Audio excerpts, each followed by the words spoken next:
All right, everybody, here we are, another episode of the Kadoozie Kast. Kadoozie. Sorry. That's all right. But I like Kadoozie kind of better. You do? Because it's Sue Costello. Well, I'm called Kadoozie, which I probably should say. First of all, let's say who we're here with. We're here with the one, the only, Kristen Johnston. And the crowd goes crazy. I probably should say why it's called the Kadoozie Kast, because people are asking me. So my friend's son called me Susie Kadoozie one day. Right. And one day I wrote on Facebook, Susie Kadoozie. Yeah. And every single person, guy, everything was like, please refer to yourself from now on as the Kadoozie.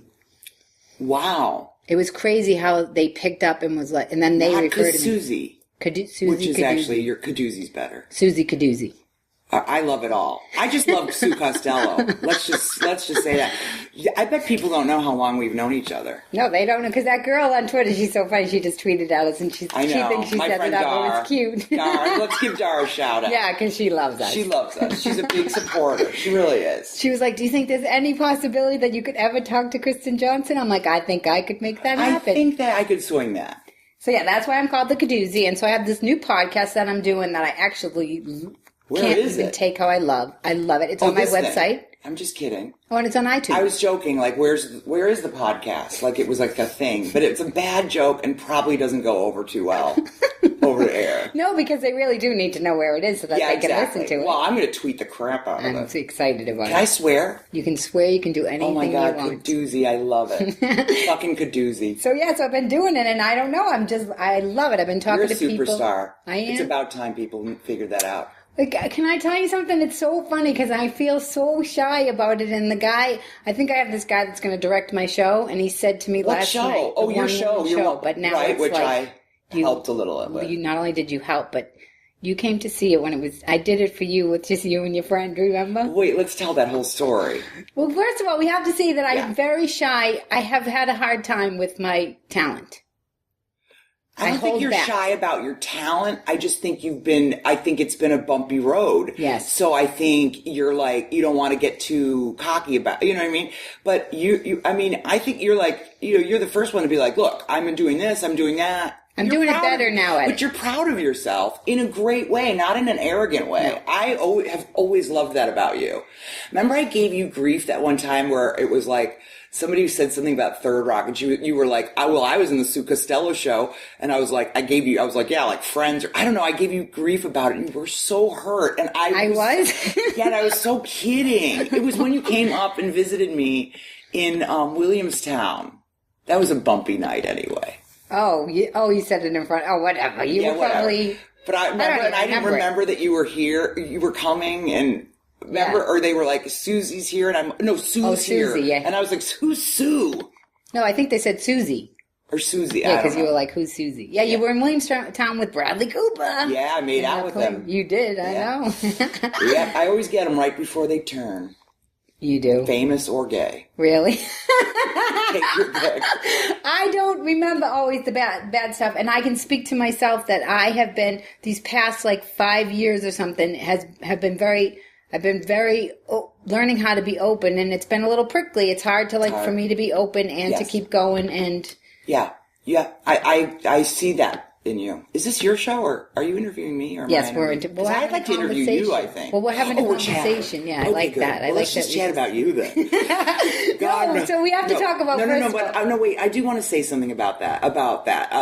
This business is very, very hard, even when you're brilliant. Mm-hmm.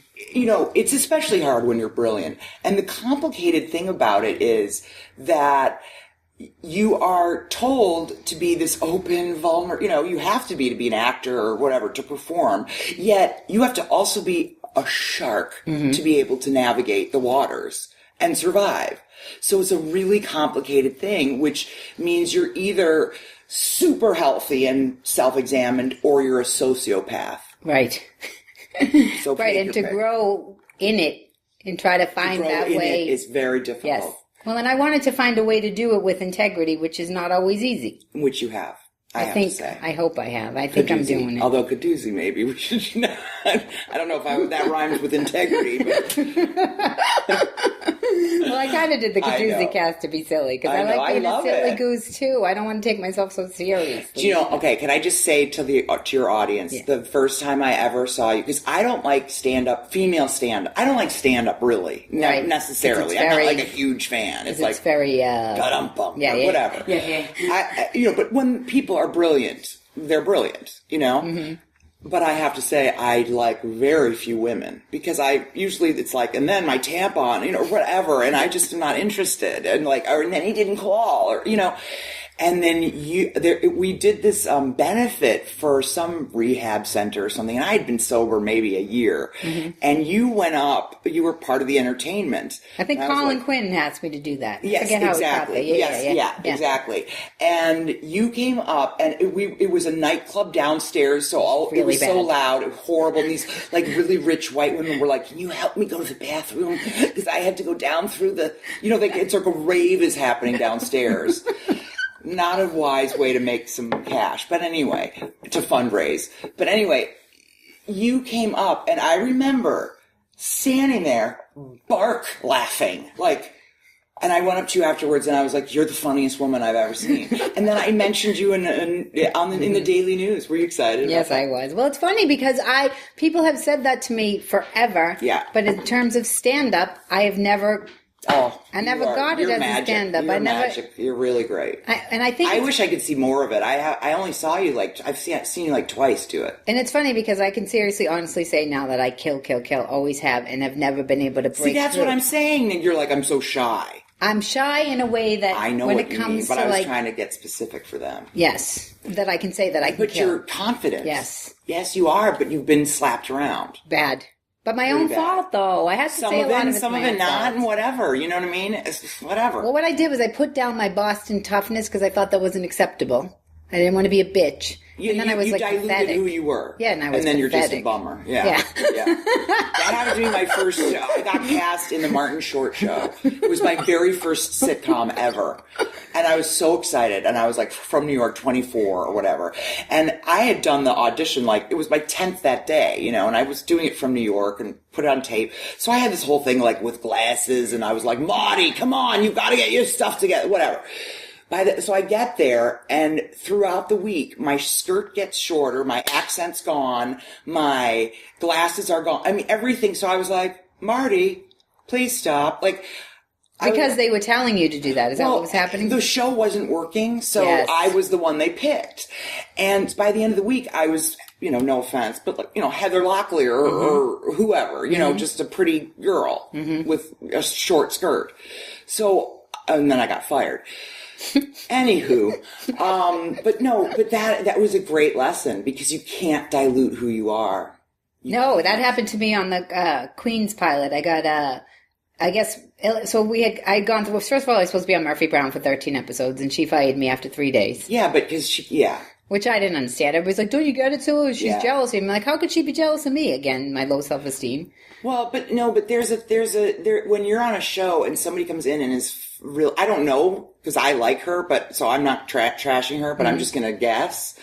That might have been a heady time, and she might have been neurotic about the show, and here comes this whippersnapper who's like, "Hey," and got the cruise and worships, and you know what I mean? And then all of a sudden she's like, "I don't like her at all," She did not like me. I have no problem saying it. But I actually really love Candice Bergen, I have to say. I mean, personally, I've worked with her a couple times. I love her, but I know what you're talking about. No, she literally, at the photo shoot, leaned in and was like, "You're lucky you're here because I usually don't like people."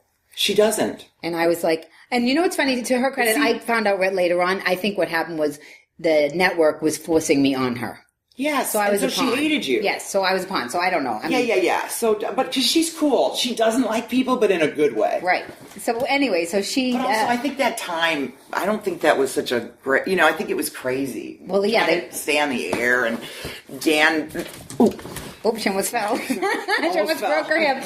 Oh, don't sue the Kadoozie Kast. I know, right? No, I'm trying to get a pillow back here. No, the vice president's talking about her. And remember? Yeah. Probably half the people are like, "What? Murphy, what?" No, and so then I have to go back the week later. I'm devastated. I can't even function, and I have to go back because I have a backup development deal. and I'm going to do a buddy show. Right. Les Moonves wants a buddy show, like a Laverne and Shirley. So if it's me and this girl. Although we would be kind of good on hilarious we would be as Laverne and Shirley. Oh, we'd kill each other, but we'd be so we wouldn't funny. kill each other. Yes, we would. No, I would let you boss me. No, that's not true. You don't think so? No, that's not what I'm into. No? I'm not into that, no. But it would be a funny buddy show. But I would be a control freak, for sure. It would be funny. Yeah, it would be great. Because that's what happens with girls. I just I like talent. I don't care. Having somebody, if there's somebody's nothing great, like I don't care if they're purple, girl, boy. Which is funny about TV because that's what I find. So anyways, I get fired from doing this thing Why are we on? Okay, yeah. Because Ileana Douglas and Penelope M. Miller are going to do one, and they're more famous and blah blah blah. Oh my God! But I'd rather no. So whatever. No, Ileana Douglas got fired, show. And I show up, and the same thing happened. With Penelope Miller? Yes. Okay, I can't on a podcast, but afterwards I'm going to tell you some penny stories. So anyways, Jim Burrows directed me so far down that Les Moonves was screaming the night of the pilot, "What the fuck is wrong with Costello's personality?" And I'm like, "What?" I'm like, "I just flew in here 24 hours ago, and you're going to blame it on me?" But that, Jimmy Burrows, who's directed me twice, he calls me the third rock from the sun, and he looks at my tits every time. He does? Yeah. He goes, well, there's the third rock from the sun. I think people like to hear this stuff, that it's not all glamour all the time. Oh, it's not. He directed on the failed pilot of Ab Fab. Went down in flames. Which he's not the most... I mean, look, if you got a pilot about 4 guys in a poker tournament... Right. Jimmy's your guy. Right. But if you got 2 women, and he's funny and great, and I love him, and he's really talented and richer than probably Oprah. Right. Maybe Oprah and Stedman combined. Yeah. But he is doesn't have quite the delicate touch needed for a subtle kind of, because Ab Fab is subtle in a lot of ways. Which is funny, because I feel like that's the same thing as the Boston accent. Everybody thinks it's really broad, but it's actually really subtle. Yeah. So you have to be funny without being obnoxious. Exactly. I could never do a Boston accent, because I just want to do New York. You do? Yeah. You can't say How you doing? Ka? Ka. But then that's not subtle. Then I suck. Then you're like, oh, she's that girl doing the Boston accent. I gotta go get the car. All right, so that was wicked, awesome, or whatever. Awesome. Can we talk about your book, please? Oh my God, I've been dying to get to me for an hour. What? What do you want to know? My book is called Guts. That I'm getting entertained by you. No, I love it. Guts, your book is, oh my God. So first of all. You read it. I can't believe it. Oh my God, I love when an interviewer reads my book. How could I not? I was reading it thinking, I'm like a 60 Minutes person here. I'm like, I know you are. You're like Leslie Stahl. I have a list. You do? Yes. Holy I don't even think I need it. I think I can remember, but I kept it just in case. Can I see the list? Yeah, it's kind of not really, it's kind of messy. Yeah. But I just wanted to Everybody, can you hear me opening the list? Open the list, and one of them is cellulite pics, never been sexually harassed, sticking up for brother, Kirstie Alley, which I know isn't in the book. Yes, sir. You mentioned it like 4 times. Kirstie Alley? Yes, that they were waiting for Kirstie Alley for the third rock from the sun, and then there's another rock that they're looking like it. And I do. I don't remember. I mean, I wrote it 3 years ago. So.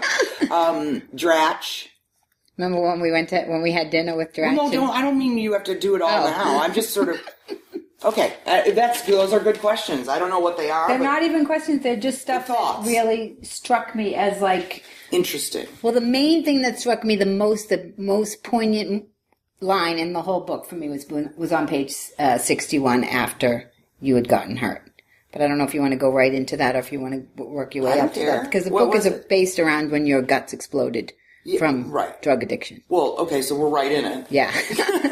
So, I'm just kidding. Because the line sets up the whole book. Your line was we were lying on the floor. Why don't I give you the book and you can find, I have it right here. The voice of the pain would be disrespectful or awaking it further. No one's ever commented on that. That, to me... What was it again? To voice the pain, you had like a subtle cry. I did a silent scream because I was in so much pain. And you said that you thought that to voice the pain would be disrespectful to it or awaken it further. Why did that strike you? Because I feel like I'm getting goosebumps right now because that's like what happened with the book. What, my book? The fact that you wrote the book, you gave voice to the pain, and would you be healed of it or would you awaken it more? And sometimes you have to like the conversation deepens the wound sometimes before it can heal. Yeah. And so when amazing. I read that, I was like, you're smarter than I am. oh my God, I've got such goosebumps. I'm like, I think that's everybody's biggest fear and why everybody's... No one has ever, of the thousands of people who tweet, Facebook, right, no one's ever mentioned that. It made me almost cry because I was like, you were in the deepest pain. To have that kind of awareness. I was trying to describe what it's like, when those 5-year-olds, like the pre-cry, when the car is slammed on someone's hand. Because what I was trying to do is... When they take that gasp. Well, they're just like, ah! Yeah. And you're like, oh, it's coming. Where's the mother? Where's the mother? No, but I to sort of sit down and try to put literally a voice to what happened was so difficult. Can I still call you Sue? You can call me Sue. Because I can't. No, call me Sue. All right. It was so difficult because trying to explain, it hurt. Okay. It sucks. It was in pain. But to try to really let people in on that experience of the real horror of that 2 hours or whatever that was, that was very difficult. But it makes me want to cry because even I read your foreword that you just did because it's coming out in paperback on the 22nd. And so you wrote the foreword, and in there's a story about a young guy who was in rehab who hadn't spoken. Yeah. And somebody gave him the book. Yeah. And the book made him don't give speak. away the foreword because I want people to buy it who already bought it. They'll still buy it. You think? You're funny because that's what my director said to me because I have to do a teaser of my show. Yeah. And I'm like, I don't want to tip them off. He's like, Sue, stop it. He's like, what do they do in a movie premiere? A movie preview. They show the best part. No, I know, but no, I hate when they do that. Because then you're like, don't you hate when you've seen a movie premiere and you're like, well, the guy, obviously, they're getting married. Right, but then they end up together. No, I think this is a little bit of you stepping over how profound you are. I have to be Leslie Stahl I get a little right embarrassed. Now. Yes, because I have to tell you, that line... Because you said from what I read in the foreword, and what I love about the foreword and what I love about your book is that you're continuing with it. You didn't just write a book and let it throw away. No. You're building and building and building on it. Well, I can't because people, it is it's a living thing almost because it is people connecting with me, communicating. I work very hard not to be some sort of knowledgeable anything. You know what I mean? About recovery, because all I know is what happened to me, Mm-hmm. And a lot of times people want, I'm sure it's happened to you a million times. They want what you have, but I want it now. Mm-hmm. I want to go from A to Z, and I don't want, and the bottom line is you simply can't. You have to figure it out on your own and do the journey. And so all I can do is listen. Right, but you wrote this book. No, I'm just saying the reason it's continuing to be alive for me. Because it's helping people, though. Yeah, that's what connecting to people in a way because you in a way I could never have imagined. Right, because you voiced your pain, it opened up a conversation that's not necessarily. Sometimes you open up a conversation and you hit someone else's pain where it's just all about pain, which I'm not a fan. No, You're not a fan either. of. No, it's opening up a conversation. I really worked hard to make it not that a complaining kind of. The thing that's amazing to me is how many thousands, seriously, thousands on gutsthebook.com, my website, or people have said to me, I read Guts, I went to my first AA meeting, or I quit drinking, or whatever worked for them 4 months ago, 2 months ago, yesterday, all from my book. So it's saving lives. What? That's why, Mommy, art and truth is so powerful because I'm just one person. So imagine if others did the same. Well, others might not have the same talent. That's okay, but I'm saying in their own way, their truth in their own way. But they are because you're opening up the conversation. Well, I'm trying to, but I'm saying there's still so much shame about it. There's still so much hiding. There's still so much judgment. There's still so much misunderstanding about addiction that. I think, that's why I really wanted to write it because I didn't want it to be this, stupid, selfish people from Hollywood. It's not. Because I know when I go to meetings or if I've been in rehab or whatever, nobody's there is from Hollywood. Mm-hmm. They're bankers, they're astronauts, they're doctors, they're my sister, they're my brother, they're my mother, they're whoever, you know what I mean? They're everybody. And so the fact that, people love to sort of safely put it in oh, that's Whitney Houston. Oh, she's so crazy. And oh, look at Courtney Love. And oh, I would never do that. Or Lindsay Lohan. And I do it. I judge them. What a mess. It's like, oh, wait. I just didn't happen to get caught by cameras. Right. So I just wanted to do my one small part of going, just say it if you want to whoever. You don't have to shout it. You can say it to a friend or whatever, but it's okay. You're not bad for being an addict. It's not, you're not a bad person or a weak person. You just have a disease that you need to address. Which is interesting because sometimes you do see people who have addictions who can be dangerous because of the addiction. It's not the person, it's the addiction. So you do have to protect yourself from that, which is totally, the toxic people. Yeah, those crazies. But that made me think also, like I was thinking as I was reading the book and as I watch you on Twitter and everything, I was thinking, how do you protect yourself from... Oh, I've had to learn. You have to, because people are coming to you. But I've gotten sucked in, too. I'm sure, because... That lets people understand that the people coming to you with their addiction, and like you said, you can't just go from A to Z. You're not going to save their lives. No, I don't. And I tell them that, but I am listening. It's very hard for me. I'm a fixer. And you have a huge heart. I do. I mean, I'm sort of a golden retriever bad heart. You know what I mean? I mean, I just feel like, well, we'll tell this. Do you want to ever tell this story about your apartment? I totally want to tell the story about my apartment. Are you kidding me? I was thinking about when I came over here, how nice you were to me. Well, no, it was fun too, but it's like, but also you weren't used to it at the time. So you were kind of like, why are you doing that? You know what I mean? That was, because I think people, when they're shown genuine kindness, I mean, I can't tell you how many people are like, you are the nice, on Twitter, you are the kindest soul and I'm like, I'm just not an asshole, you know what I mean? I'm not. But you have to give yourself credit that a lot of people aren't kind. Look, listen, in my room, I give myself plenty of credit, okay? What does that mean? No, you know what I mean? Like, I'm like, wow, that was funny, or I'm good, or that was nice. But what I'm trying to say is, the fact that people are so shocked by kindness today makes me sad. Because more people should be nice. But the only way to do it is without being boring. Is tricky. To be kind without being boring. Yeah. What are you, a loser? You try. But yeah, I mean... But the whole idea is like that whole idea that you don't want to be, you can't beat them, you might as well join them. Like you have to maintain, and you are doing that, maintaining the kindness in spite of all the... Yes. And believe them until, look, I hate whatever. But some people just they're like, I'm getting sober because they want to be friends with the famous or whatever. Right. And I can sniff those. I'm not, and I know how to get rid of them pretty easy. But for the most part, it's been the most since Guts came out, I'm a totally different human being. I am so humbled and happy and grateful. And this to me is like, I mean, maybe that was the first step for getting sober, but now I feel like we're in recovery because of the book. Well, because what I'm guessing is that what everybody says, regardless of whether it's a 12-step program or a spiritual program, the idea of feeling happy, true happiness, is to give away to another human being. Yes, that's the key. And that is my AA, or whatever, my self-care, I guess, let's call it that, for me right now. Right. And that might not work next week. But right now, that is how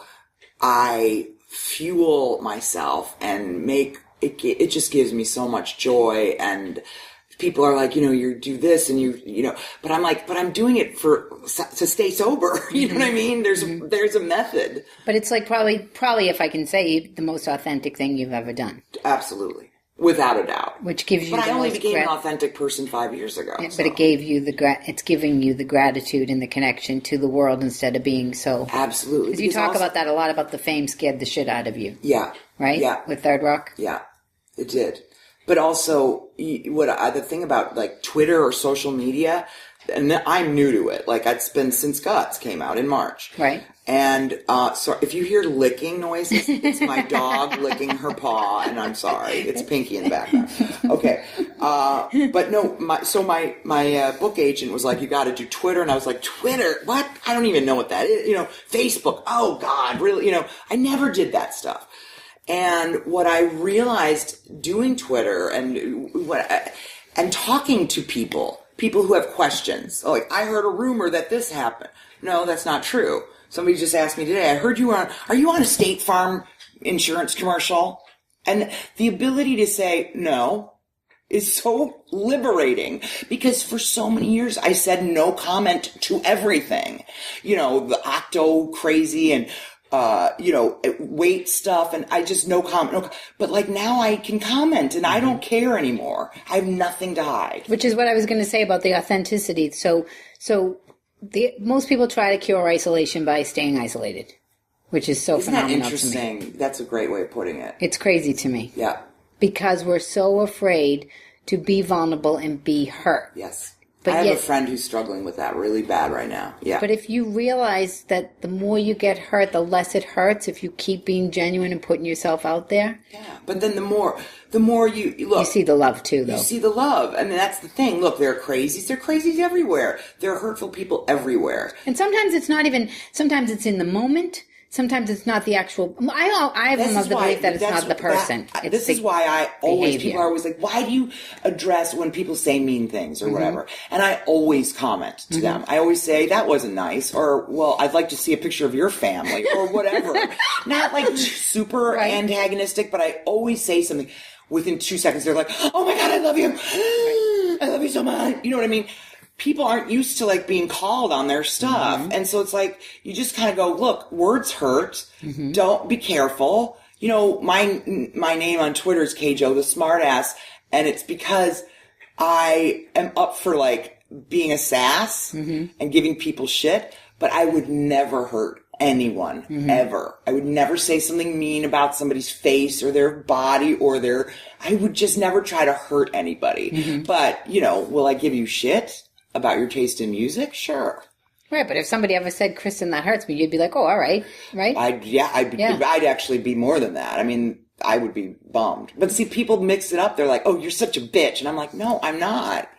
But you have to be something. Like, I feel like... I'm a smart ass. Right. Like, at least, like, I admire that you're something. Like, people don't stand for anything nowadays. And I stand for smart ass. But I'm saying in terms of, like, being able to be alive in the world and just You mean, like, so you're talking celebs. Like, they're always, like, they take the middle road. Or anybody. I feel bad. Like, I've been watching it for years and years and years. But I tried to do a lot of what I'm doing now in the 90s when the economy was great and people were making tons of money. They didn't want to hear what I was saying. I was trying to say that... Now they're desperate. That love and human connection is way more important, and now it's but you say it, but you're also kind of mean, and that's what's genius about you. You know what I mean? You have like a bite. Yeah. Well, I'm not in your pathetic. Comedy, I'm talking. I'm not like walking around in a red robe. That would be... What's that? Like a Dalai Lama or something. I'm a person in a real body and everything. Yeah. No. What I'm trying to say is, I think we're very similar in a lot of ways, to be honest, in that way, where people misunderstand us because we're so like, brusque and kind of tough girl, whatever. But the reality is, I think we're both we would never want to hurt people. You know what I mean? We're not... I've never seen you like make fun of somebody ever. And I would never do that either. Unless, well, a couple people, but unless her name we don't have to be exactly the same. Fines. But she's the only one I go after. And why does she bother you so much? She did until I realized she was an addict, and then I let her go. I mean, whatever, addicted to anxiety or whatever her issue is. Okay. But before then, when she would tweet photos of her on a different beach every day, I really got pissed off with that because I just thought it was so shallow. Like, go work in a soup kitchen for a day. And so I would go off on her. And what would everybody say? Did they go along with it? Some people got mad. Some people loved it. Whatever. I don't care. But see, that's what I find interesting. Like, at least you're... I don't curry people's favor. You know what I mean? I don't want everyone to love me. I don't care anymore. That's I really awesome. Don't. I want me to love me, Right. And the way you do it is sometimes you fumble. Like, sometimes you do stuff and then you go, oh, all right. But I see you do it all the time. You say, I'm sorry to people. You go, I didn't hear you, or I misunderstood what you said. That, absolutely. The greatest thing, like, I teach at NYU, and the greatest thing is when you go to have your, to say to your students, oh, I was wrong. They're like, a teacher said they were wrong, and you're like, look, purposely, like, everyone makes mistakes. You don't know I don't know everything. You don't know everything. We're all learning. You're teaching me how to act. I'm teaching you how to act. We're all, but so that's a gift I give them, I think, by admitting that I'm wrong. Well, it's also an intimacy that most people aren't willing to do. Well, most people can't bear the thought of being wrong or being thought of as wrong. They'd be so devastated. But let me tell you something. I've gone through times where I couldn't bear the thought of being wrong and being so devastated that I couldn't get out of bed. And guess what? I went to bed for 5 days and then I got up on the 6th day. Yeah. And then it was only 4 days the next time. That's the pussy choice, right? No, I'm saying in terms of like sometimes in order to grow, you have to go through that. You have to go to bed. And then the next time it'll be 4 days. And the next time it'll be 3 days. And like, I get what you're saying. There's no way around it. Yeah. Sometimes you have to be that dramatic because you're like, have childhood feelings or something that needs to come up. I get what you're saying. Well, also, I mean, I grew up I don't know what, but my I mean, you read about it a little bit in the book, but I didn't really go into it because, I'm protecting people's privacy, and so let me go at it now. No, I'm kidding. But, there's a lot of family history and stuff like that I didn't feel comfortable addressing because it's not... Which is interesting, too, because I think a lot of people like to understand that. They're like, how can I write a book without hurting my family? Like, I think that's a big deal. Why a lot of people don't write because they're like, how can I do it? Huge objective of mine because it's not their story. Mm-hmm. So whatever... there were things that, and also there were friendships and stuff of like maybe famous people, whatever, that I was like, how am I ever not going to include that relationship? And the bottom line is you don't have to when it's your story, you can, I think the only thing that I felt bad about Guts is by sort of omitting certain dynamics that kind of eviscerated my self-esteem within the family. I mistakenly gave the impression that I had this fabulous family, you know what I mean? That everything was great, and I still ended up a hot mess, But that's not, it's all part of it, But I just I'm not interested. It's past. People have worked really hard on themselves. My parents did the best they could, and And your mom taught you how to cook, man. No, I taught myself. You did? Yeah. Can I tell you, all my Midwest friends can cook a pot roast like crazy. I taught myself how to cook in New York. You did? Yeah. You're an amazing cook. Thank you. I didn't mean to slide that in there, but I remember having dinner at your house. Yeah, it was delicious. That's right. But wait, I had one point. Oh, the thing about the family thing. Shoot. You were talking about how you didn't want to eviscerate. You didn't want to talk about... No, but it was sort of... I guess... I don't know. Let's talk about your mom. You were talking about your mom. No. It's just more... I guess I wanted to say that, there were dynamics that created that I've worked on, they've worked on, that were there. I want people to know that it wasn't a perfect life. That you ended up being a hot mess. And then because that's almost not giving yourself enough like credit either. Like by protecting them too much is not giving yourself enough credit. It's nobody's business, really. I mean, look, I grew up. This is what it was. My family is so deeply private and so looking good. Yeah. Don't air your dirty laundry. Yeah, but literally don't. Right. Ever. To the extent that I don't think my mother's ever commented on the book to me. You know what I mean? Like, I don't think it's not something they relish. But see, that makes me want to cry because I think, like, at a certain point in your life, you can still love your mother but not do everything she wants you to do. Well, that's what I did because she was very, against it. And it was the first time I really was like, I've always just gone and done my own thing, but she's always approved of it. Right. She's always loved acting. Oh, you know what I mean? So this was like at 38 going, having my mother be like, this is bad. And me going, I'm doing it anyway felt, like most people do that in their 20s. Like, I just defied my mother. Right. And I was like, I'm 40, but I just did it, But it was very weird, and it's certainly, there's a rift there that is hopefully being fixed, kind of. But, there's also, like, because you can't talk about it, so the rift has to just fix itself somehow. Right. But anyway, so in that kind of family, growing up in that kind of private, so private family, I mixed up privacy with secrecy. I say it in the book. So I started to, because it's all I knew since I was a kid, is lying. that's all I knew. And so I didn't understand that people meet me now and they're like, you're the most honest person, And so I clearly took to honesty very, very well. But I was not like this for most of my life. Most of my life, I was a liar. Well, they say that the things you used to survive as a kid, regardless of what family you grew up, totally.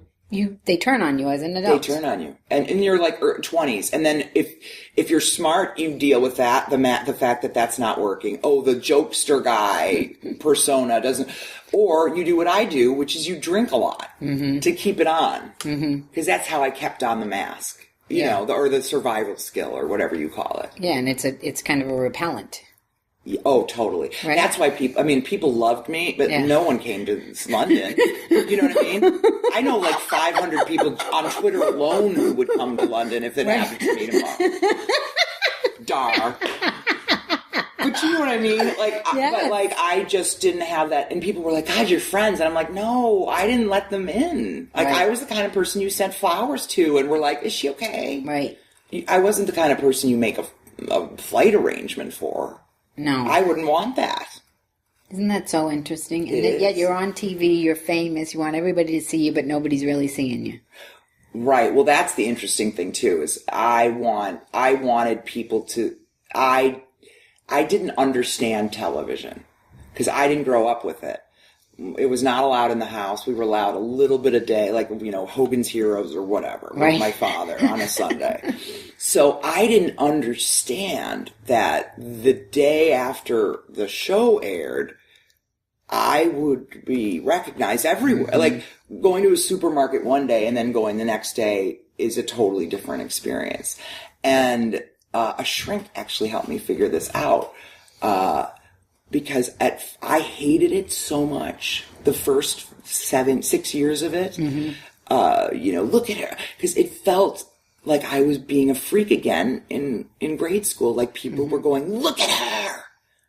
Oh my God. And it didn't feel fun and sweet and kind, which it does feel now most of the time, every now and then. But most it's really lovely and fun. And I like it. But I had a hat and sunglasses and...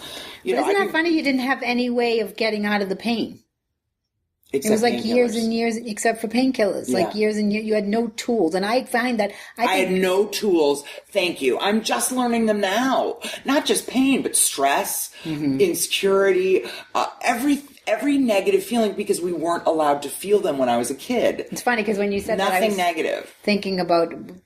Even with your family, it doesn't even have to be so bad. They were horrible. It's more so No, it's more what I'm saying. It's I wasn't allowed to, anything negative is punishable. Anything was, I look at my family, it's I don't think nobody knew how to feel anything. Yeah. Yeah, but maybe. But at least your family had some passion. Well, my niece cried. We went to the beach this summer, the whole family. It was beautiful. My dad got up and played wiffle ball with my nephew, and my sister was there. We had a beautiful day. Right. We went home. My sister gives my niece the 10-minute warning. For what? Time to go, in 10 minutes. Okay. And she starts bawling.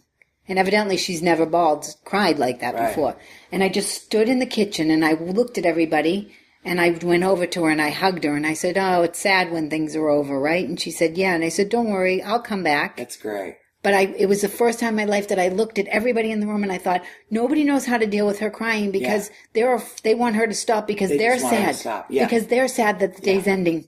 It's so amazing because I will never forget that I was spanked for crying at the end of a movie when I was, 4 or 5.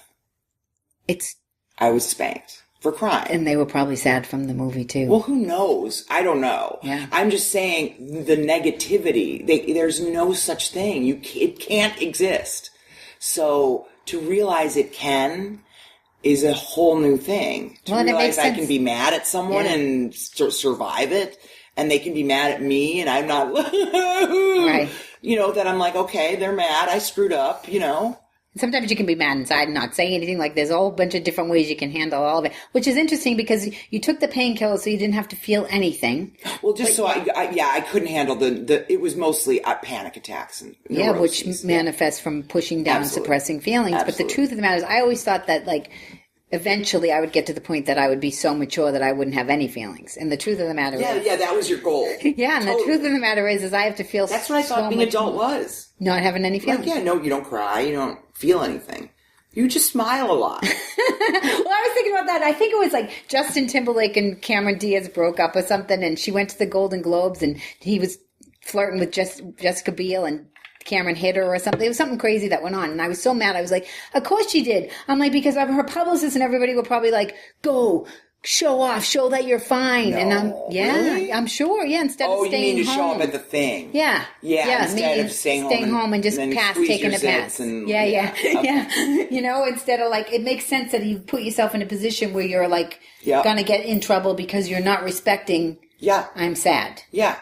But that happens all the time in this business, especially where I've had to say, to the people from the X's, my show on TV. Oh yeah, let's talk about that. Well, no, but I mean, I love it. It's very funny, but I've had to say to them, look, I'm, an addict and whatever. And, one of my big triggers in the past was being overused of publicity and doing this and doing that and being pulled in millions and just not having a moment, And so I'm very cautious of that in this new situation.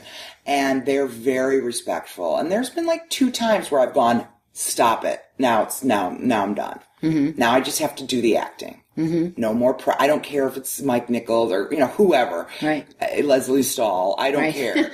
I have to now. Because it can get just crazy.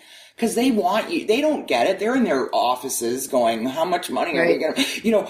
they don't understand that you're an actual human. Mm-hmm. And every time you do an interview, it's, you talk about things in your personal life or whatever. It's a cost. Mm-hmm. And you can't do it all the time.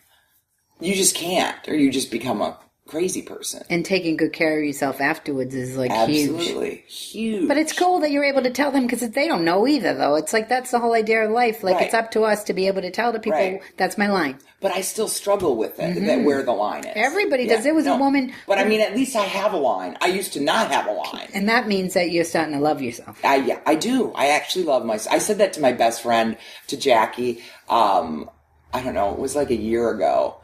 And I just said, we were saying goodbye after a dinner, and it was in the middle of a restaurant. I was like, Jackie, I love myself. And we laughed so hard and then burst into tears. Because it's nice. Because it's great. Well, I feel like the more people take care of themselves. It's mortifying and so dumb, but it's not so dumb. real. No, but you know what I mean. But if you think about myself, my inner child, whatever. But if you think about it, if you take better care of yourself, it's going to be easier on everybody else. Absolutely. And people think loving yourself means arrogance, and it doesn't. It means humility. Yes. It really does. It's the opposite. Arrogance is insecurity. It means, that's like puffing up. It's not like, you're not sure about yourself. Well, and not acknowledging your own humanity, which means your inability to run and do 50,000 press interviews. Your ability to be human and go, no, I gotta stop. Be nice to myself. Now I have to do, yeah. All right, so, Guts. What made you finally write it? I love when you try to be Leslie Stahl. Guts. What made me finally write it is, the initial impetus was that I was broke. See, that's so awesome because it really does make you reach into parts of you that... Yes, totally. And I mean, being, I've been, sort of well off from acting since my early, mid-20s. And so I never struggled for money. Later, I mean, when I was younger, I did. But, I didn't look at price tags for like 20 years. I'd be like, I like that. I was never like a Prada psycho. Right. You know what I mean? But, look, if you want to go last minute to the south of France, I'm your girl. Right. You know what I mean? Right. And I lived like that for a long time. And then it ran out. And I sort of was like, okay, that's running out and I'm not getting acting work. So, the idea of me waitressing, not good. You couldn't wait. How could you waitress? How could I waitress? People would be like... So really, what can I do? I mean, if you ever had to, you probably would. Let's just say that, because I think you would. No, of course. I mean, I've done it for many years. Right. It's not a snotty thing. It's just more like, look, can we just get to the menu? Right. I mean, you know what I mean? But also, but I think, but I so I was like, how else? And I didn't know I could write at all. I'm not saying, I'm some savant, but I'm just saying I didn't know I could write. I'm not a journaler. You know what I mean? Right. But my friend John Hickey has always said to me. I met John Hickey, yeah. He's so good. He is good. He's always said that I write the best emails ever. You do. You've read me your emails. Yeah. But it's even, especially when you've had times where you were uncomfortable or had an issue with somebody, you do good emails. Yeah. I'm like trying to figure this issue and that issue. But anyway, so that's what kind of gave me the idea of maybe writing a book, and I was going to write a different book, which I can't share because I'm still probably going to write it. Good. But it was very safe and sort of a self-helpy thing, you know. And then my book agent, lit agent, I don't know. Lit agent. Yeah. Lit agent, thanks. I'm just not sure the lingo yet. My book agent said, send me some of your writing. And I was like, Jesus. And I literally said to her, swear to God, I have some, papers from college. I'm laughing because I love it, because we take ourselves so seriously. Yeah. We think everybody else has it figured out. And sometimes if we just don't fucking do it, though, it gets done. Like you have a book now. It's like, just do it. But no, so quickly, she read it, the email, which it eventually becomes, it's one of the final chapters of the book, Welcome to the Planet of the Apes, about when I tell the truth for the first time. And it's the most important thing I've written, I think, for me. Truth, and she said, that's the book. And I was like, anyway, so and the minute I started writing, because I was sitting there with a friend and I was like, now everybody's going to label me and I'm going to be an addict. And they said, well, write that about being labeled. Right. Like, great. Now I'm going to be, so I did. And that actually ends up a little bit in the book, which is rewritten a little bit. But that's how the book started. And ever since then, it's become so much more than money. So much more. It's become a passion, And I guess I've become one of those sober advocate-y people. But you're not but it's funny because your fear of being labeled was so limiting, because you're not nobody's labeling you. No, nobody's going the negative, really. No, but it doesn't even matter now. Yeah, you don't care. Now I don't care. Yeah. And now I'm proud of it.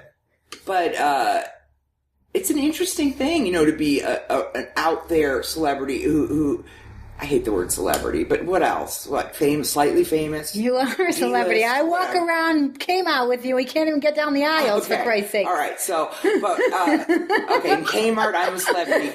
So, to be a Kmart celebrity, I have to say, though, it's, I had a good thought and I lost it. Because you were laughing so hard. I'm sorry. You're funny. No, I like getting a laugh. I'm a laugh whore, so I got distracted. Well, can we tell them why we were in Kmart? Because we cannot not finish the Kadoozie Kast. Why? Okay, so because you were going to say why you're so grateful to me. I'm so great. That's why. Because, all right, so I went through a horrible time. Yeah, very tough. Horrible time. I had no money. Little old lady. And I had to move in with the old lady, which was the best thing that's ever happened to me in my entire life. I didn't know it at the time. Not because it was humbling, because I learned how to take care of myself with a person who was in an old lady body. It was the most profound thing that I've ever done in my life. God. Yeah. She was, oh my God. She was a horror show. But the first few weeks when you moved in and it was a 70s, I saw this, it's a room. In the Upper East Side apartment, nice, but a room. Yes. And, we had to be like, when we walked through the apartment, crazy, and we walked in and I was like, oh no, Sue, no. And you were like, but I can't, I don't have a lot of money, I can't. I said, how much do you have? She gave me like $200 budget. We went to Kmart, flea markets, remember? And you helped me. You paid for some of the stuff too. every now and then. Yeah. But anyway, and then I was putting up shades. No, you were scrubbing the tub, and I remember you looked at me, and I because I told you that I found an awesome place. That's what it was. And you were scrubbing the tub, and you said, I don't know if you are the most spiritual person I've ever met, or if you're out of your fucking mind. Because you were trying to convince yourself that the place was great. It was great compared to what the alternative was going to be. I mean, it exactly. was. I had to make the best of what I had. With I know, but it was funny because you believed it. But you made it. I was thinking about how you got that brown bedspread. Yeah, and pink. There was a little pink shades in it too. And I still have my Gucci scarf. Mostly it was cleaning. It was filthy. And then remember that guy came up to hang the shades that we got. We got those blinds. Yeah. And you were like, "What does he want? He wants something. He's trying to work me over." I'm like, "No, he's doing something nice for you." He did want something. Oh, he did. Yeah. Oh, okay. He wanted sex. Oh, okay. See, I'm so blind with that. I'm like, they do. They like me. But wait, and also, you know what I was thinking about when I came here too? Is remember the time you lost your money?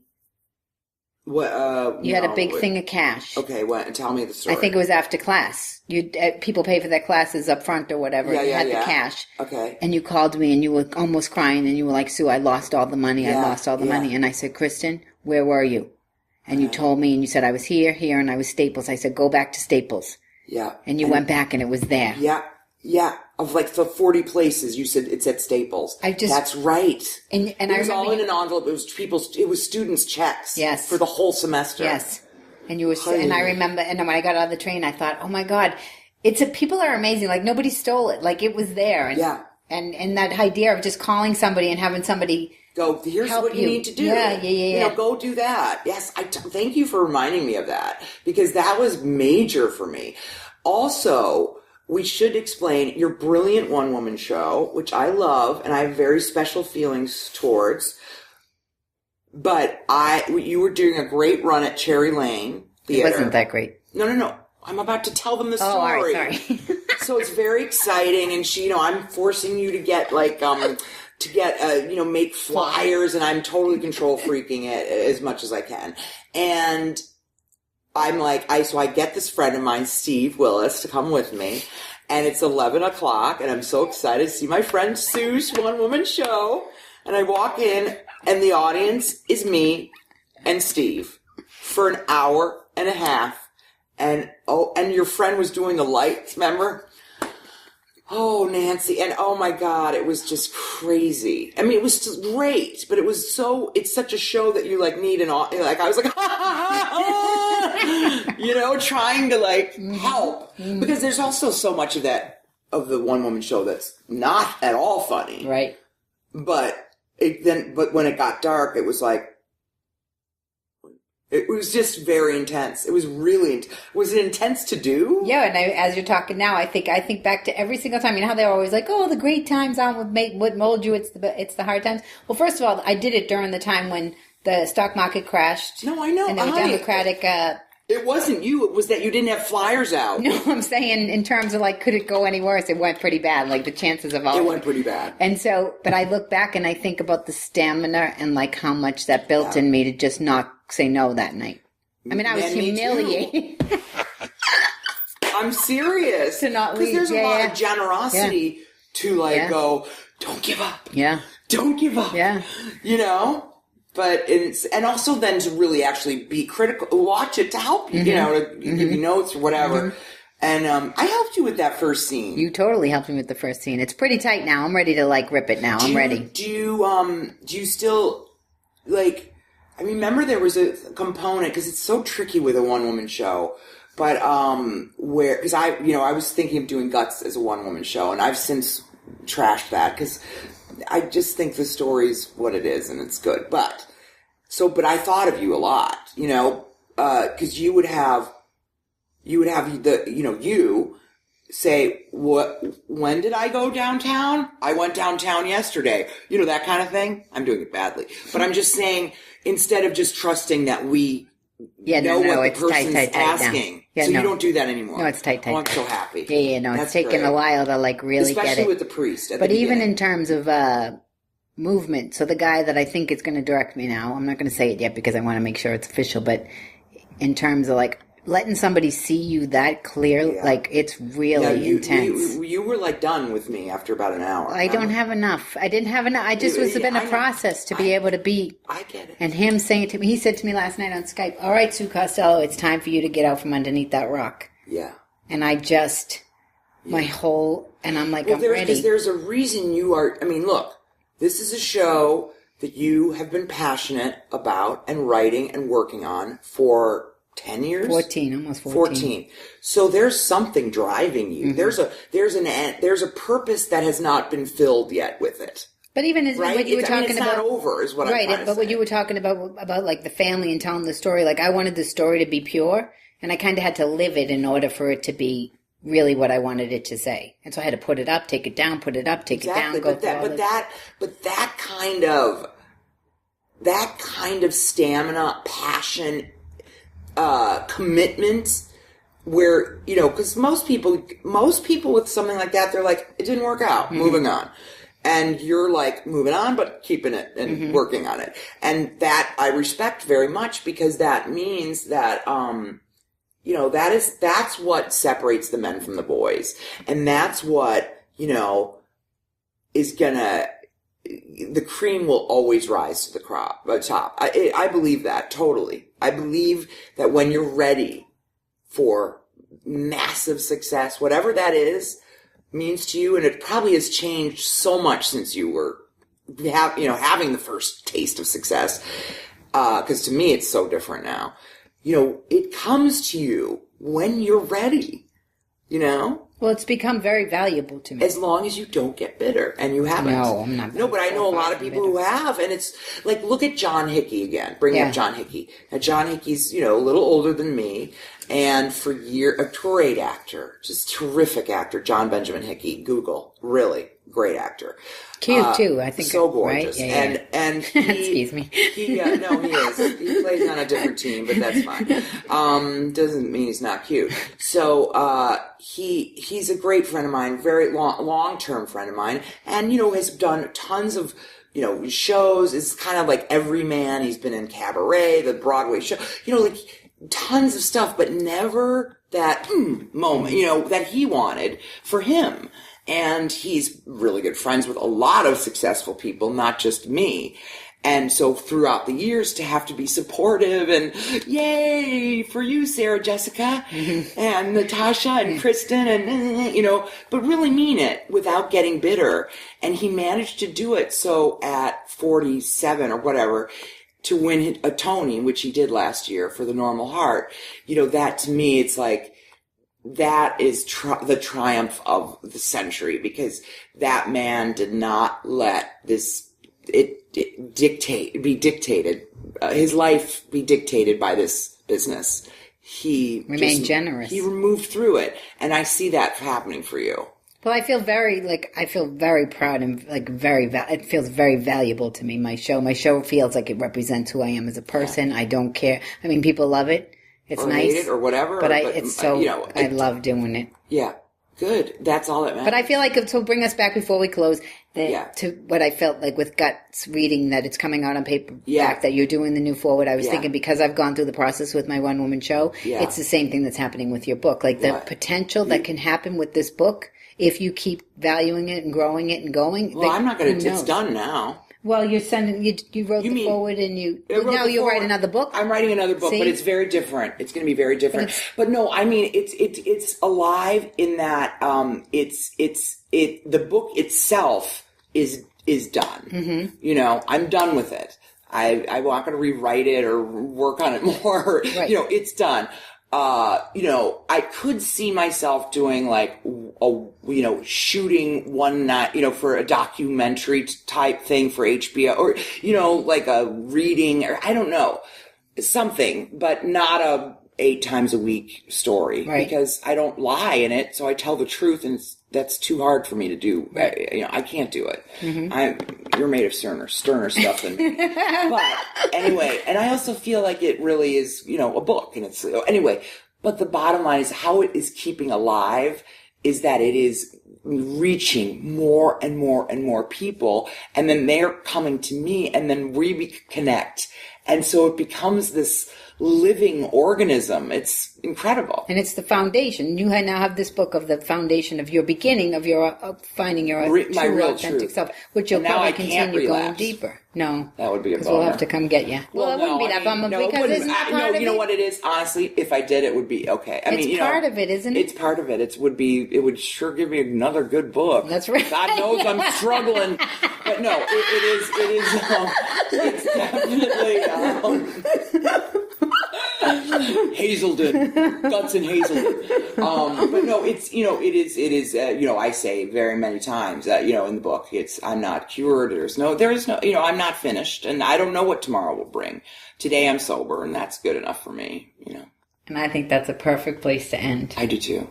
I love you, Skadoozle. I love you, Kojo the smartass. Kojo.